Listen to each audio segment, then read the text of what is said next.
ဒါကမင်းကွိုင်ကောင်းမကောင်းစစ်စစ်နီးနော်မင်းကွိုင်ကကောင်းမယ်ကိုကဒီဖြစ်တာမယ်နော်ညီလေးကဒီကိုတက်လက်တော့လိုက်ကတ်ထားမယ်နော်ဒီကောင်ကျတော့မထောင်တော့ဘူးပြက်လိုက်ကတ်နေမယ်အဲ့ဆိုကောင်းနေနော်ကတ်မယ်နော်ညီနော်ကတ်နေညီနော်ကိုတစ်ချက်ပူးလိုက်မယ်နော်ညီလေးခဏလိုက်မယ်ကတ်မယ်ညီလေးကတ်မယ်ကတ်တာကွာလာညီလေးမကတ်ဘူးလားကတ်တယ်နော်လိုက်ကတ်ကြည့်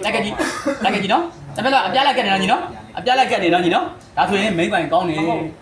နော်ညီနော်တပည့်လိုက်ကတ်တာတောင်းလိုက်ကတ်တာမလို့အပြားလိုက်ကတ်တာနော်ညီနော်အပြားလိုက်ကတ်တာနော်ညီနော်နော်ညီလေးသူပိုးရှိတယ်မကတ်နေဘူးလားအဲ့ဆိုကောင်းနေနော်ညီလေးနော်ကတ်တယ်မလားညီရပြီနော်ကျိုးနဲ့ပါကျိုးမင်းကွိုင်ရဲ့ဒီအောက်ဘွက်နဲ့30ဖို့အထွက်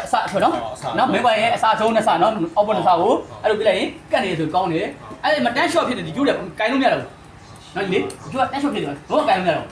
တန်းရှော့ဖြစ်တယ်ဒီကျိုးတယ်တိုးကြတော့နော်ဒါပြောရအောင်နော်ဒါဆိုကောင်းပါပြီ